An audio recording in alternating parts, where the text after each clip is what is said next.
하나님이 주시는 기쁨을 맛보며 살라. 하나님이 주시는 기쁨을 맛보며 살라라는 제목으로 하나님 말씀을 전하도록 하겠습니다. 행복은 선택이다라는 말이 있어요. 정말 멋있는 말이라고 생각해요. 가만히 생각해 보면 인생은 선택의 연속이에요. 오늘 하루만 해도 아침에 집을 나갈 때 무슨 옷을 입을까? 교통편은 어떻게 할까?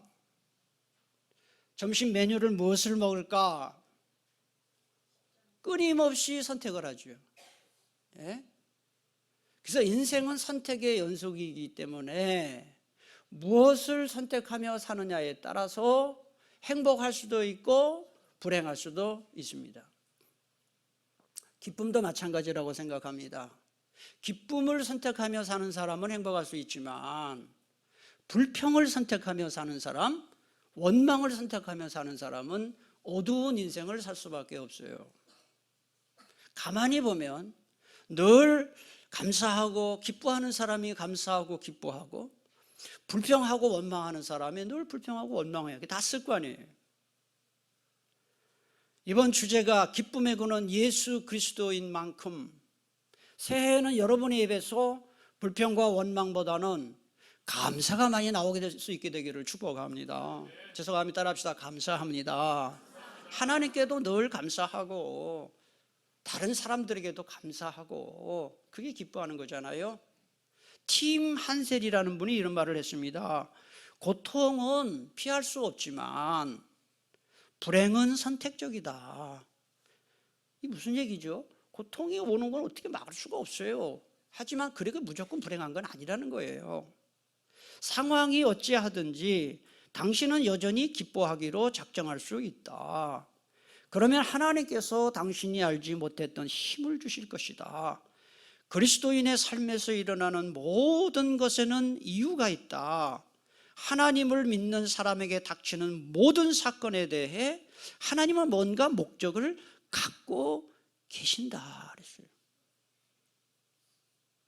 여러분, 예수 믿는 사람이 고난 중에도 우한 중에도 왜 쓰러지지 않고 절망하지 않고 낙심하지 않을 수 있을까요? 예수 믿지 않는 사람들보다 멘탈이 강해서 그런 게 절대로 아닙니다. 마인드 컨트롤을 해서 그런 것도 아니에요. 최면을 걸어서 그런 것도 아니에요. 이유는 딱 하나예요. 내가 원치 않는 일, 피하고 싶은 일, 나에게 없었으면 좋겠다고 생각하는 그 일에도 하나님은 뭔가 뒤에서 역사하고 계시고 섭리하고 계시고, 하나님은 그 일을 통해서도 나를 좋은 길로 인도해 주실 줄 믿습니다 하는 믿음이 있기 때문에 그런 거예요.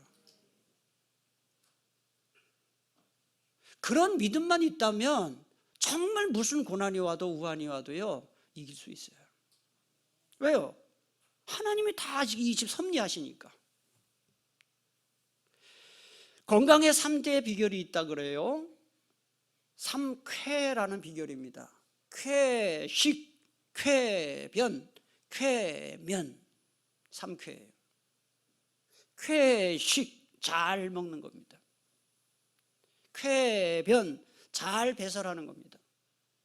쾌면, 잘 자는 겁니다.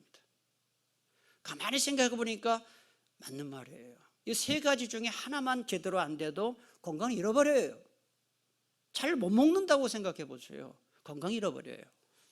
배변이 안 된다. 심각한 문제가 벌어집니다. 잠을 못 잔다. 심각한 문제가 벌어지는 거예요. 그렇죠? 쾌식, 쾌변, 쾌면. 그런데 이 세 가지를 연결하는 연결고리가 뭐냐? 제가 참 멋있는 분석이라고 생각하는데요. 그것을 연결하는 연결고리가 뭐냐? 기쁘게 사는 것이다 그랬어요. 왜 그럴까요? 기쁘게 살아야 식욕이 생겨서 밥맛이 생기고, 기쁘게 먹어야 소화가 잘 돼요. 소화가 잘 돼야 배변이 잘 돼요. 배변이 잘 돼야 육체가 건강할 수 있고, 육체가 건강해야 정신적으로 건강하고 마음이 편안하기 때문에 잠을 잘 잘 수가 있어요. 요즘 밥맛이 없는 분 계세요? 요즘 잠을 못 자는 분이 물론 이 육체적인 이유가 있을 수 있는 것은 제가 말씀을 분명히 드립니다만은 일반적인 얘기를 하는 겁니다. 늘 밥맛이 없다. 늘 이 변 때문에 고생을 한다. 늘 잠을 못 잔다. 가장 큰 원인은 10중 8구 그 마음의 원인입니다.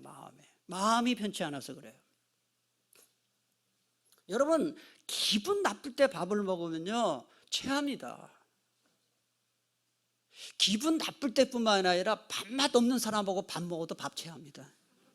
그래요, 안 그래요? 아주 친한 사람하고 밥 먹으면 과식을 해도 소화가 잘 됩니다. 그런데 밥맛 없는 사람하고 밥 먹으면 평소보다 반만 먹어도 체합니다. 왜요? 밥을 먹는데 계속 밥맛이 없거든요. 그리고 사람이 기쁘게 살아야 식욕도 생기고, 그 다음에 배변도 잘 되고, 그 다음에 잠도 잘 되고, 그러니까 모든 것은 마음에서 온다. 긍정적으로 생각해야 되고, 긍정적으로 생각해야 마음이 편안하고 기쁨이 있고, 그래야 우리는 행복할 수 있어요. 상황이 좋아지고 형편이 좋아지면 기뻐하겠다. 여러분, 상황이 좋고 형편이 좋아지는 게 그게 언제가 될 것 같습니까? 대표 기도하시는 분들 보면은 늘 그런 기도하세요. 불경기라고. 근데 저는 마음속에 이런 의문이 있어요. 언제 경기 좋았습니까? 계속 불경기입니다. 나는 경기가 좋다 별로 들어본 적이 없어요. 그리고 이제는 경기가 좋지 않다면 할 필요도 없어요. 왜? 계속 경기가 안 좋으니까. IMF 때 경기, 그 다음부터 풀렸나요? 또 요새 IMF 때보다 더 힘들 때, 단군 역사일에 가장 안 좋대. 맨날 단군 역사일에 맨날 안 좋아. 그럴 필요가 있어요? 그러면 그런 대로 사는 거고. 물론 힘들어서 그런 표현하는 건 많은데요, 좋은 경기가 별로 없어요. 제가 드리고 싶은 말씀은 이겁니다. 형편이 좋아지고 환경이 좋아지면 기뻐하겠다. 그럼 며칠 기뻐할 수 있어요, 살면서? 없습니다. 기뻐할 때 기쁜 일이 생기는 겁니다. 감사할 때 감사할 일이 생기는 겁니다. 그래서 이 마음이 참 중요해요.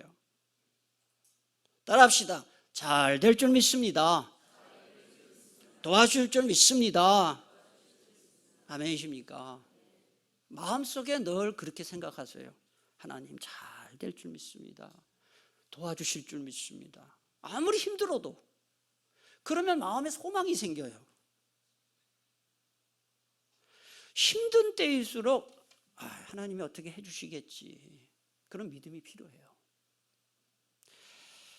기쁨은 그래서 이 그리스도인의 신분 증명서라고 할 수 있어요. 이게 참 중요한 말이에요. 기쁨은 그리스도인의 아이디 카드입니다. 그거를 반대로 말하면 늘 슬퍼하는 사람은 그리스도인이 아니에요. 오늘도 말씀 듣는 중에 올 때는 기쁨이 없었지만 말씀 듣고 돌아갈 때 저와 여러분의 마음속에 주님 주시는 기쁨이 충만할 수 있게 되기를 축복합니다. 리차드 범브란트라는 이름을 가진 루마니아의 목사님이 계셨습니다. 범브란트 목사님, 유명한 목사님입니다. 지금은 동유럽이 다 자유화가 됐지만 구소련이었을 때 루마니아는 독재 정권이었습니다. 그래서 그 공산당 독재 체제 밑에서 기독교가 엄청 박해를 받았습니다. 그때 이 범브란트 목사님이 공산당에 체포되어서 재판받지 않고 14년 동안을 감옥 생활을 했습니다. 여러분, 14년 동안요 독방에 살았습니다. 여러분, 감옥도 여러 사람이, 우리는 보통 감옥에 갔을 때 여러 사람이 있으면 자는 것도 불편하고 근데 독방이 지옥이래요. 독방이 너무 외로운 거죠. 14년을 독방 살았는데 범브란트 목사님은 3년 동안 빛이 들어오지 않는 독방에서 살았어요. 보통 사람 같으면 미쳐버립니다. 안 그렇겠어요? 빛을 못 보는데 고문을 받고 학대를 당하고. 그런데 석방되었어요. 석방되는 날 이 범브란트 목사님이 뭐라고 고백을 했는지 한번 들어보세요. 감옥에서 보낸 14년이 저에게는 너무 길다고 생각하지 않았습니다. 그건 나 홀로 독방에 갇혀 있으면서도 믿음이나 사랑을 넘어선 어떤 기쁨을 하나님 안에서 발견했기 때문입니다. 그랬어요. 저는 이 말에서 정말 하나님이 주시는 기쁨을 누리는 사람은 어떤 고난과 어떤 역경 속에서도 견딜 수가 있구나 하는 것을 깨닫게 되었습니다. 여러분, 인생을 살다가 어려운 때가 더 많아요. 좋은 때보다. 아까 얘기했잖아요. 항상 불경기예요.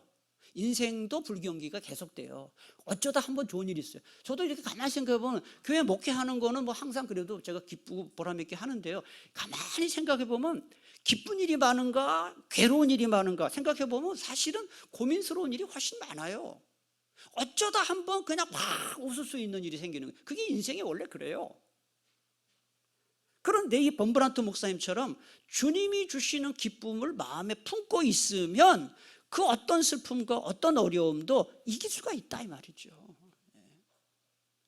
그래서 오늘은 이번 주제가 기쁨의 근원 예수 그리스도인데, 이제 말씀을 정리하는 의미에서 하나님이 주시는 기쁨이 도대체 뭐냐, 그 다음에 우리가 평생 누려야 할 기쁨, 주님 주시는 기쁨이 어떤 기쁨이냐에 대해서 말씀을 드리려고 합니다. 첫째로 따라합시다. 구원받은 기쁨.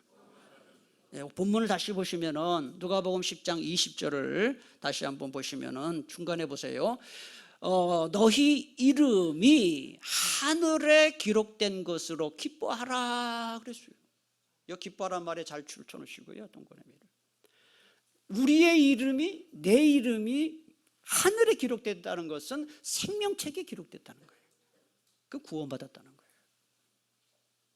우리가 기뻐해야 할 가장 첫 번째 이유는 하나님께서 나를 하나님의 자녀로 구원해 주신 것에 대한 기쁨이 있어야 된다는 거예요. 구원받은 기쁨이에요. 사도행전 16장 34절을 그들을 데리고 자기 집에 올라가서 음식을 차려주고 그와 온 집안이 하나님을 믿음으로 어떻게 했습니까? 크게 기뻐하니라 그랬습니다. 그러니까 믿음이 있을 때 집이, 온 집안이 예수 믿고 자신이 예수 믿을 때 그게 큰 기쁨, 구원의 기쁨이에요. 또 사도행전 8장 8절에 보니까 구원받은 사마리아 성에 큰 기쁨이 있었다 그랬어요. 그 다음에 신명기 33장 29절에 보니까 이스라엘이요 너는 어떤 사람이다? 행복한 사람이다 그랬습니다. 주님은 오늘도 저와 여러분에게 말씀하십니다. 구원받은 아무개야 너는 행복한 사람이다 라고 말씀하십니다. 하나님께서 저와 여러분에게 하나님의 자녀가 된 아무개야 너는 행복한 사람이다 라고 선포하실 때 이게 아멘이 될 수 있기를 축복합니다. 아니 난 안 행복한데요. 주님 왜 그러세요? 나 안 행복해요. 곤란하죠. 그러면 1981년 1월 21일 미국 의회 의사당에서 미국 제40대 대통령 취임식이 열렸어요. 제가 대학교 2학년 때입니다. 로널드 레이건 대통령의 취임식이 열렸습니다. 그 전임 대통령이 지미 카터 대통령이죠. 그 대통령의 취임식이 그 어느 때보다도 성대하고 화려하게 진행되고 있었습니다. 드디어 그날 대통령 취임식의 하이라이트인 대통령의 연설, 취임 연설이 이제 진행되고 있었습니다. 미국의 모든 주요 지상방송들이 다 중계방송을 하고 있었는데 갑자기 대통령의 취임 연설을 중계방송하던 그 매스컴들이 방송을 중단했습니다. 갑자기 속보를 전했습니다. 아니 무슨 뉴스길래 대통령 취임식에서 대통령 취임 연설보다 뭔 중요한 일이, 대단한 일이 발생했길래 중계방송이 잠시 중단되었을까요? 혹시 기억하는 분이 계실지 모르겠습니다. 지미 카터 대통령 때 미국인들이 이란 테헤란에 있는 대사관에 인질로 54명이 붙잡혔습니다. 444일 동안 인질로 잡혀있던 52명의 미국인 인질이 대통령 취임 연설을 하는 중에 풀려난 소식이 전해진 거예요. 온 미국인들의 얼굴에 기쁨이 넘쳤고, 전국에서 사이렌이 울리고 모든 이 예배당과 성당에서 종소리가 울렸습니다. 순간 444일 동안 인질로 잡혀있던 52명의 이 미국인 인질이 석방되었다는 이 소식은 대통령이 취임한 것보다 훨씬 더 큰 기쁨이었던 것입니다. 하물며 죽음과 영원한 형벌이 있는 마귀의 속박에서 구원받은 우리의 구원 소식은 얼마나 그게 좋은 소식이겠습니까? 여러분, 구원은 인생에서 가장 중요한 문제입니다. 온 천하를 다 얻었어도 구원받지 못한 사람은 모든 것을 잃은 사람이나 똑같습니다. 그런 점에서 우리가 받은 구원은 우리 인생에서 가장 중요한 가치가 있는 것이다 하는 거예요. 그런데도 왜 예수 믿고 구원받았는데도 기쁨이 없다면 그 이유가 뭘까 하는 거예요. 이번 기도회 때 계속 저와 우리 목사님들, 부목사님들 같이 설교를 했습니다만은 계속 선포된 말씀이 뭐냐면은 예수 믿고 구원받았으면서도 신앙 안에서 기쁨을 구하지 아니하고 자꾸 세상에서 이 기쁨을 찾기 때문에 기쁨이 없는 거예요. 있긴 있지만 일시적인 기쁨이에요. 그럼 어떻게 해야 세상에서 기쁨을 얻지 않을 수가 있을까요? 간단합니다. 여러분, 배가 고플 때는 라면을 찾죠. 막 급할 때는 라면을 찾죠. 그런데 만약에 뷔페 식당에 가서 뷔페 음식을 맛있게 먹고 배가 만땅 된 사람이 라면이 끓이면 그거 먹겠습니까? 하긴 그래도 먹는 사람 있다 있는지 모르겠어요. 그거는 좀 약간 대책이 없는 거고요. 뷔페 식당에 가서 만땅 먹고 왔는데 거기 떡이 있다, 라면이 있다, 아니면 자기가 가장 좋아하는 음식이 있다. 그럼 먹겠냐고요? 못 먹어요, 물려서. 마찬가지로 하나님이 주시는 기쁨을 맛본 사람은 세상의 기쁨을 절대로 좋아하지 않습니다. 하나님이 주시는 이 기쁨을 맛본 사람은요, 세상이 주는 그 재미가 시시하게 느껴져요. 별거 아닌 걸로 느껴져요. 이에 대해서 18세기 미국 청교도 목사인 조나단 에드워즈는 이런 말을 했어요. 하나님의 선하심을 반드시 맛보아야 할라. 우물 속을 구르며 돼지와 함께 사료를 먹는 일일랑 그만둬라. 20세기 영국의 유명한 변증가 C.S. 루이스는 말했습니다. 우리는 무한한 기쁨이 약속되어 있는데도 술과 성적 쾌락과 야망 따위로 놀아나는 철없는 피조물이다. 약속된 해변의 휴일의 의미를 감히 상상도 못하기에 빈민굴에서 진흙이나 이기며 놀려하는 무지한 아이처럼 말이다. 우리는 별것 아닌 것에 너무 쉽게 만족한다. 자, 이 말이요, 마음에 와닿아요. 별거 아닌 거에 너무 쉽게 만족을 해서 정말 가치 있는 일을 추구하지 않는다는 거예요. 여러분, 세속적이고 일시적이고 말초적인 그런 기쁨보다 예배와 설교 말씀을 통해 은혜 받는 일에 더 기쁨이 있기를 축복합니다. 세속적이고 쾌락적인 유흥적인 그런 기쁨보다 기도를 통해 주님 주시는 평안에서 기쁨을 얻을 수 있게 되기를 축복합니다. 교회 봉사, 섬김을 통해서, 교제를 통해서 교회에서만 누릴 수 있는, 하나님만이 줄 수 있는 이런 기쁨을 교회에서 좀 누리며 신앙생활하는 한 해가 될 수 있기를 축복합니다. 저는 직업이 그래서 더 유리한 측면이 있어요, 있기는요. 저도 목사가 아니었으면 이 정도는 아닐 것 같아요, 솔직히 말하면. 그러니까 목사다 보니까요, 일주일 동안 그 절반 이상을 그냥 성경을 보는 것 같아요. 목사기 때문에 그 가능하죠. 그리고 뭐 좋든 싫든 또 매일 기도해야 되는 거고. 근데 이렇게 자의든 타의든 이렇게 좀 절제된 삶, 경건한 삶을 사는 것이 때로는 힘들게 느껴질 때가 없진 않지만, 하나님 앞에 항상 감사하는 것은 정말 이 세상에서 누릴 수 있는 최상품의 기쁨을, 만족을 내가 누리고 있다는 사실에 대해서 얼마나 감사한지 몰라요. 사랑하는 교회 여러분, 절제된 삶을 살고 거룩한 삶을 살고 경건한 삶을 사는 것은 세상 사람들이 볼 때는 좀 따분하게 보이고 시시해 보여도요, 사실은 인생에서 가장 아름다운 기쁨을 누리고 있는 겁니다. 모르겠어요. 이번 주간에 매일 밤마다 나오셨잖아요. 이게 피곤하게 느껴졌는지, 아니면 몸은 좀 피곤했지만 기대감이 있고 오늘도 어떤 은혜를 받을까, 말씀을 또 찬양을 통해서 받는 은혜, 말씀을 통해 받는 사모함이 얼마나 있었는지 모르겠지만, 제가 여러분의 표정을 보면 억지로 나온 것 같지는 않아요. 날마다 하나님이 주시는 은혜, 말씀을 통해 찬송을 통해 주시는 은혜, 지난 한 주간 여러분이 다 누린 줄로 믿습니다. 평생 그렇게 살아가기를 축복합니다. 두 번째로, 하나님이 주시는 기쁨, 평생 누려야 할 기쁨은 기도 응답의 기쁨이에요. 시편 62편 8절에 백성들아 시시로 그를 의지하고 그의 앞에 마음을 토하라. 하나님은 우리의 뭡니까? 피난처시로다. 우리가 피할 곳이.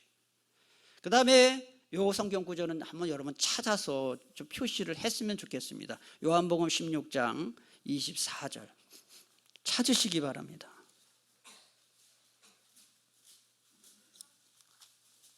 저 표시를 해놨으면 좋겠습니다.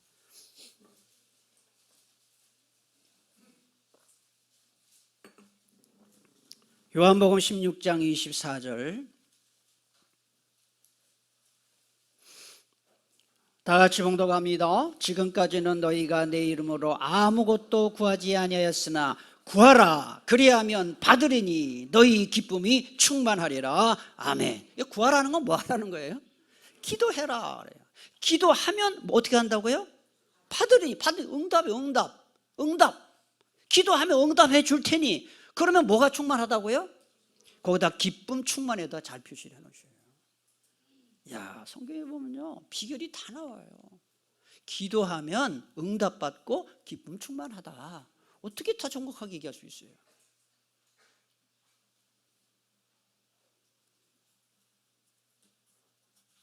저는 앞으로 친교회나 구역 모임 때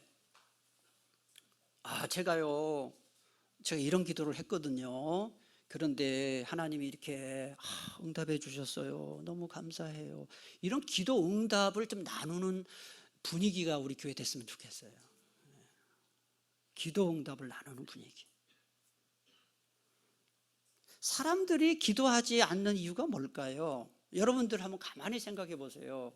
기도를 잘 하지 않는 이유. 기도 말씀을 들어보면 은혜가 돼요. 기도해야 된다는 거 들어보면 다 맞는 말인데 막상 기도하려고 하면 잘 기도가 안 된다. 그 실력이 없어서 안 하는 거 아니에요. 그거는 기도 실력이 없어서 말주변이 없어서 기도 못하는 거 절대 아니에요. 제가 생각할 때는요, 기도 응답, 그러니까 기도 응답이 잘 믿어지지 않아서 그래요. 뭐냐 하면은 기도 하나 안 하나 마찬가지라는 생각이 들면 그 기도할 이유가 없어져요. 그렇잖아요. 아니 기도 하나 안 하나 마찬가지인데 왜 기도해요? 왜 기도합니까? 그리고 기도해봐야 달라지는 게 없다고 생각하는 사람이 뭘 기도하겠어요? 기도해봐야 달라지는 게 없다고 생각하는 사람이 기도 한들 굉장히 형식적으로 하겠죠. 무슨 응답이 있겠어요? 여러분 기억하세요. 저는 그래도 여러분보다는 기도 생활을 좀 오래 했어요. 제가 말씀드렸잖아요. 새벽 기도를 40년 했으면 오래 한 거죠. 40년을 한 해도 안 빼놓고 새벽 기도 했어요. 근데 제가 느끼는 게 있어요. 우리 부교육자들이 알 거예요. 제가 기도를 무지 강조합니다. 교육자들한테. 여러분 기도하는 거하고 안 하는 거는요 결과가 천지 차이 나요. 천지 차이. 기도하면 하나님이 도와주시거든요. 반드시 도와주셔요. 그게 믿음이 없으면요, 제가 기도 못합니다. 아니, 안 도와주는데 무슨 기도를 해요? 미쳤습니까? 그것처럼 바보 같은 짓이 어딨냐고요. 그것처럼 시간 낭비가 어딨냐고요. 아니, 기도해봐야 아무 소용없는데 무슨 기도를 해요. 만약에 제가 기도를 했는데 별로 도움이 안 되더라, 기도 응답 없더라, 그러면 제가 여러분한테 여러분 기도하지 마세요 라고 얘기할게요. 그런데 저는 확신해요. 기도하면 하나님이 반드시 도와주셔요. 단편 소설 중에 대주교의 죽음이라는 단편 소설이 있어요. 그 소설 중에 이런 내용이 나와요. 어떤 대주교가, 그냥 신부죠, 매일 똑같은 시간에 똑같은 성당이겠죠, 상도에서 똑같은 기도문을 가지고 기도를 했어요. 그런데 어느 날은 다른 때와는 달리 기도가 갑자기 간절해졌어요, 이 주교가. 그래서 간절한 마음으로 거룩하신 하나님, 이 기도를 하면서 그 말을 했는데 갑자기 하늘에서 그래, 왜 그러느냐라고 하나님의 음성이 들렸어요. 그래서 그 대주교가 심장마비로 죽었어요. 그 소설 내용이에요. 이게 무슨 뜻인지 아세요? 그 대주교는 매일 똑같은 시간에 똑같은 장소에서 똑같은 기도문을 가지고 기도하다 보니까 어떻게 기도한 거예요? 형식적으로 한 거예요. 남들이 볼 때는 기도를 매일 똑같은 시간에 하니까 믿음이 있는 것 같은데 본인은 전혀 응답에 대한 확신이 없었던 거예요. 그런데 어느 날은 웬 마음인지 갑자기 간절한 마음, 응답에 대한 확신을 가지고 거룩하신 하나님 하니까 하나님 왜 그러냐 하니까 깜짝 놀라서 죽은 거예요. 이런 식으로 기도하는 사람들이 많아요. 그리고 이런 사람은 기도 응답이 잘 오지도 않겠지만 설령 기도 응답이 돼도 그게 응답인지 몰라요. 왜? 믿고 구하지 않았기 때문에 어쩌다 됐나 보다 이렇게 하는 거지. 그런데 믿음을 가지고 기도 응답의 확신을 가지고 기도하면은 조금만 응답이 있어도 하나님 응답하셨구나, 할렐루야. 그러니까 더 기도하게 되는 거예요.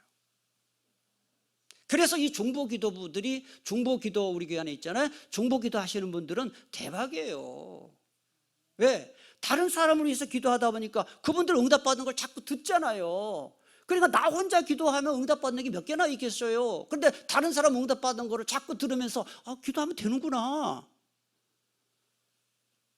기도하면 응답 된다니까요. 할렐루야. 기도하고 응답됐다고 심장마비로 죽으면 안 돼요. 진짜 응답되네? 이러면 안 된다고. 밥 먹으면 배부른 것처럼 기도하면 응답되는 게 자연스러운 일이에요, 여러분. 근데 왜 이렇게 기도를 안 하냐고. 시편 91편 15절에 보니까 그가 내게 간구하리니 내가 그에게 응답하리라 그랬어요. 여러분, 오늘 밤에 기도하면 반드시 응답받는다는 믿음이 저와 여러분의 마음에 확실하게 들어갈 수 있기를 축복합니다. 어떤 분은 그래요. 나는 기도해도 이렇게 가슴이 뜨거워지지도 않고요, 기도해도 눈물이 쏟아지는 일도 없고요, 아무런 어떤 느낌이 없대요. 여러분 기억하세요. 가슴이 뜨거워지고 눈물이 핑 돌고 이런 느낌하고 응답하고 아무 관계가 없어요. 물론 기도하는데 가슴이 울컥해지고 확신이 강하게 들고 이러면 본인의 신앙의 유익은 있죠. 유익은 크지요. 그렇지만은 느낌도 없어요. 어떤 확신도 없어요. 그냥 그런데 기도 응답 받는 조건은 하나밖에 없어요. 하나님은 성경에 보니까 너희가 기도하면 응답하리니 너희 기쁨이 충만하리라고 약속하셨으니까 하나님은 그 약속을 지키실 줄 믿습니다 하는 그 믿음 가지고 기도하면 응답받는 거예요. 제가 늘 말씀드리잖아요. 나 같은 사람이 내가 봐도 내가 하나님이라도 내 기도 안 들어주겠다 이런 마음 많이 품잖아, 여러분. 그래요, 안 그래요? 내가 하나님이라도 내 기도 안 들어주겠다. 근데 우리 하나님은요, 그런 사람의 기도도 왜 들어주느냐? 예수님의 이름으로 기도하기 때문에 들어주는 거예요. 예수님의 이름에 권세가 있어요. 나는 죄투성이고 기도 또 응답받을 만한 아무런 한 일이 없는데 하나님은 우리의 삶을 보시는 것이 아니라 예수님의 공로를 보고 예수님의 핏값을 보고 우리 기도를 응답해 주신다. 우리가 할 일은 딱 하나예요. 믿음으로 기도하면 된다는 거예요. 여러분, 누구 약속이냐가 중요해요. 아무리 지키기 쉬운 약속이라도 신용 없는 사람의 약속은 그건 믿을 수가 없어요. 제가 누구한테 일을 시켜보면은 일을 시켜놓고 계속 걱정이 되는 사람이 있어요. 이게 제대로 될래나 펑크나지 않을래나, 차라리 내가 하고 말지 이런 생각이 들 때가 있어요. 근데 어떤 사람한테 일을 시키면은 마음이 탁 놓여요. 왜냐하면 펑크가 안 나가. 딱 돼요. 여러분, 사람은 약속 안 지킵니다. 못 지킵니다. 지키려고 해도 못 지킬 때도 있습니다. 그러나 우리 하나님은 약속한 것을 반드시 지키십니다. 특히 기도 응답 반드시 약속 지키십니다. 오늘 밤 여러분 기도하실 때 그걸 믿고 기도하시기 바랍니다. 에델 로잉 풀러라는 분이 이런 말을 했어요. 라디오 스위치를 켜면 음악 소리가 나온다. 그 소리는 전파를 타고 육지와 바다 위를 건너온다. 하물며 하나님이 우리 기도를 들어주시는데 그게 뭐니 놀랍단 말이냐. 패트릭이라는 분은 이렇게 말했습니다. 이거 굉장히 아주 멋있는 말을 했어요. 같이 한번 읽겠습니다. 시작.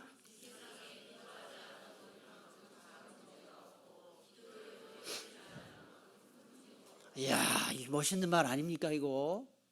이런 거 소개해주면 고맙다고 해야 되는데, 이야, 진짜 멋있는 말 아니에요? 기도하지 않아도 될 만큼 작은 문제도 없고요, 기도해도 해결되지 않을 만큼 큰 문제도 없다. 하나님은 작은 문제, 큰 문제 아무 관계없다. 하나님은 다 하실 수 있다 이거죠. 이 문제는 바꿔 또 말하면 작은 문제도 다 아뢰라 이 말이에요. 하나 더, 스펄전 목사님 더 멋있는 말을 했어요. 같이 읽겠습니다. 시작. 10년을 근심하고 염려하는 것보다 차라리 10분간 기도하는 것이 낫다. 10년 동안 낑낑대고 해결되지 않는 문제인데요, 하나님이 역사하시면 순식간에 해결된다는 거죠. 순식간에. 사람은 코앞에 상황만 간신히 내다봐요. 그때 흐릿하게 내일 무슨 일이 일어날지 우리 몰라요. 자고 일어날 때. 아니, 우리 자다가 무슨 일이 벌어질지 몰라요. 그러나 하나님은요, 우리 인생 전체를 다 보고 계시기 때문에 어느 길이 대로인지 어느 길이 막다른 길인지 어느 것이 디딤돌인지 무엇이 장애물인지 우리 하나님은 우리 앞을 다 보고 계신다 이 말입니다. 하나님은 마음만 먹으면 갑자기 상황을 반전시키실 수도 있고 막힌 문을 순식간에 열 수 있는 그런 능력을 갖고 계신 분이에요. 하나님이 은혜의 손길을 펴시면 문제 끝, 걱정 끝이에요. 여러분, 아무리 발버둥 쳐도 어찌할 수 없는 문제 때문에 자꾸 원망이 되고 낙심이 되십니까? 하나님 원망이 되십니까? 여러분 잘 들으세요. 내가 아무리 해도 안 되는 문제 있죠. 어찌 해볼 수 없는 문제 때 어떻게 해야 되느냐? 하나님께 그냥 맡기시기 바랍니다. 하나님께 맡기세요. 저에게도 그런 문제가 있어요. 내가 아무리 해도 안 되는 문제 있어요. 그럴 때는 하나님께 맡겨야 돼요. 아마 저를 따라 이렇게 손을 해보세요. 기도할 때 이러고 말이죠. 저를 따라 하시기 바랍니다. 주님 손에 맡깁니다. 이 시간에 한번 여러분이 어떤 문제가 잘 해결되지 않는지 잘 생각해 보시면 여기다 올려놨다고 생각하세요. 그리고 이렇게 한번 저를 따라 합시다. 주님 손에 맡깁니다. 아멘이십니까? 주님 손에 맡기세요.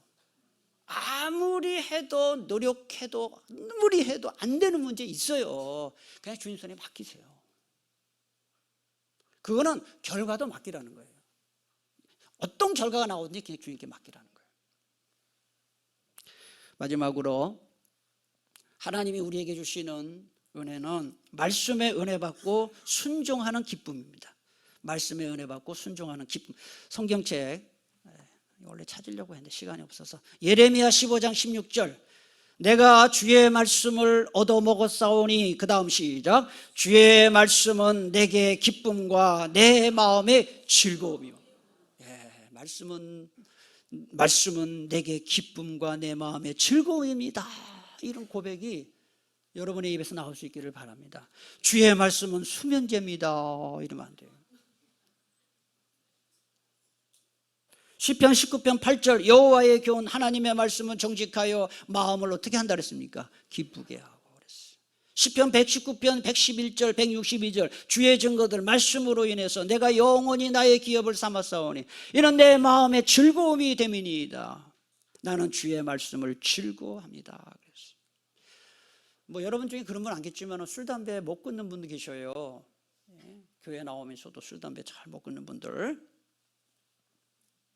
저의 가까운 친척 중에 평생 술 담배를 못 끊는 분이 계셔요. 그래가지고 맨날 다짐해요. 나는 연초가 되면 앞으로 절대 술 안 마시겠다고. 그러고 보면은 술을 마시는데 술을 마셔. 옆으로 마셔. 아니 술 안 마신다 그랬잖아요. 그러니까. 아니 앞으로 안 마신다 그랬지.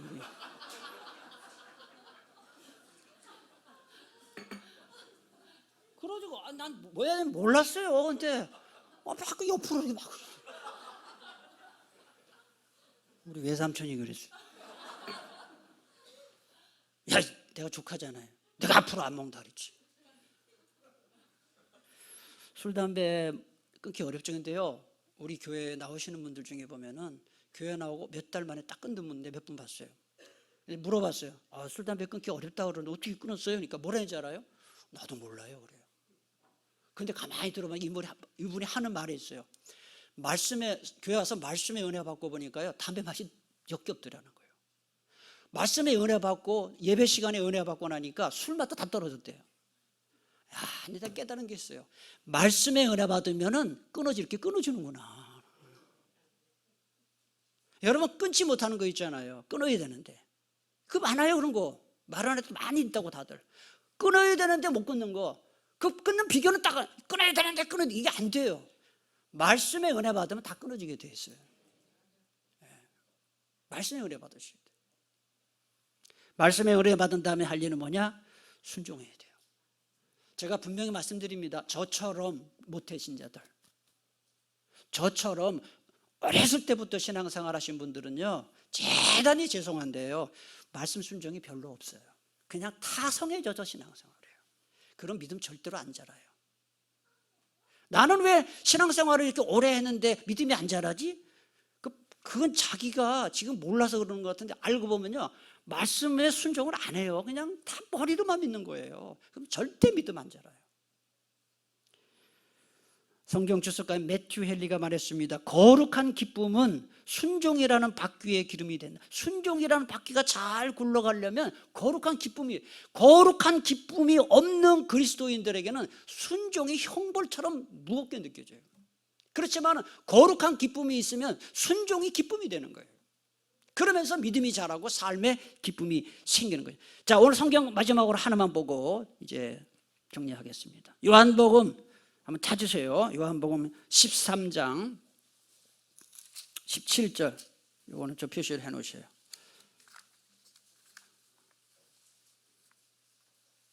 요한복음 13장 17절 예수님 말씀하신 것입니다. 다 같이 봉독합니다. 시작. 너희가 이것을 알고 행하면 복이 있다. 세 가지예요. 알고 행하면 순종이에요. 순종하면 복이 있다. 기쁨이 있는 거예요.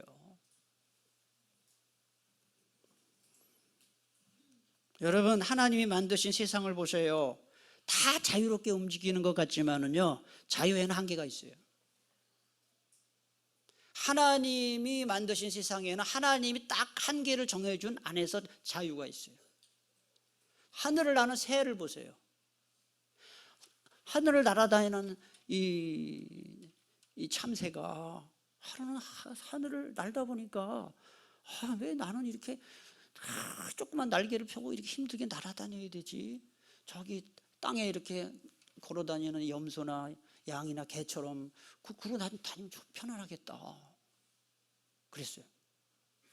그러니까 하나님이 그래 참새 너 한번 날개 접고 내려가서 맨날 걸어다녀봐. 그러니까 한 1시간쯤 걸어가지고 이 참새가 다리 관절통이 오고 허리 디스크 걸리고 다리가 골절이 됐어요. 3다리.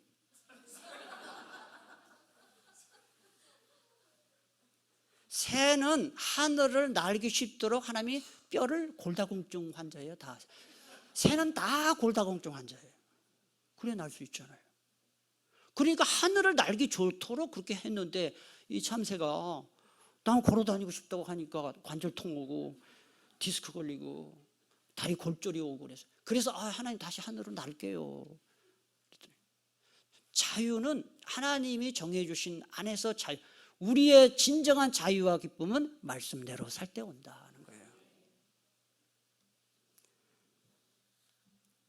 한 남자가 한 여자와 부부가 돼서 살아야 행복하지요. 그래야 기쁨이 있죠. 남자들 여러 여자 두고 살고 싶어요? 그거 기쁠 것 같아요? 나는 그거 난 진짜 그렇게 하라고 누가 뭐 이렇게 여자들 많이 이렇게 데리고 와도 난 절대 안 해. 그거 행복하지 않아요. 한 여자분들 남편 한 몇 거느리고 살고 싶어요? 아예 안 그러고 여러분 안 그럴 거예요. 한 남자 데리고 사는 것도 죽겠는데 무슨 한 남자가 한 여자와 살도록 하나님이 만드셨기 때문에 일부일처가 그게 행복한 거예요. 낮에는 일하고 밤엔 자는 게 그게 건강에 좋아요. 야간하기 때문에 몸이 상하는 거예요. 예? 아시겠어요? 채식과 육식의 비율도 하나님의 어금니와 이 송곳니하고 이 일을 주신 비율을 보면 이 육식을 적게 하도록 만들었는데 그래서 어금니 몇 개 안 되는 거예요. 그런데 이 앞니 가지고 고기 뜯겠다고 난리를 치고 이러니까 소화 안 되고 비만 걸리고 성인병 오고 이러는 거예요. 하나님이 만들어 주신 대로 살아야 돼요.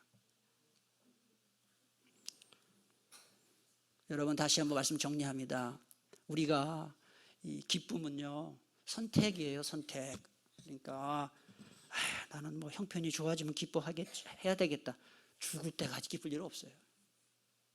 오늘부터 마음을 바꾸세요. 항상 감사하고 기뻐하며 살겠다. 네 믿은 대로 될지어다. 마음을 긍정적으로 먹으세요.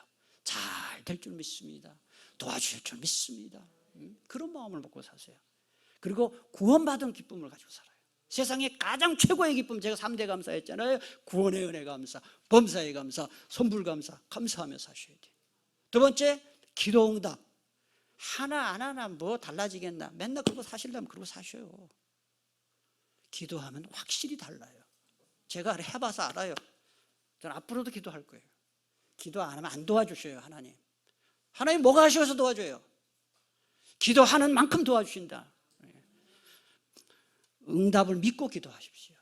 그리고 하나님 말씀에 순종하고 은혜 받아야 모든 것을 다 해결할 수 있고 또 순종할 때 믿음이 자라고 기쁨이 있다는 거예요. 아무쪼록 이번 주간 여러분 수고하셨는데 오늘 마지막 날 내일 출근 안 하시는 분 많죠? 기도 좀 하고 가시기 바랍니다. 이 시간 함께 들은 말씀 생각하시면서 기도하는 시간을 갖도록 하겠습니다. 이 시간 제가 다시 한번 기도 제목을 드리겠습니다. 기도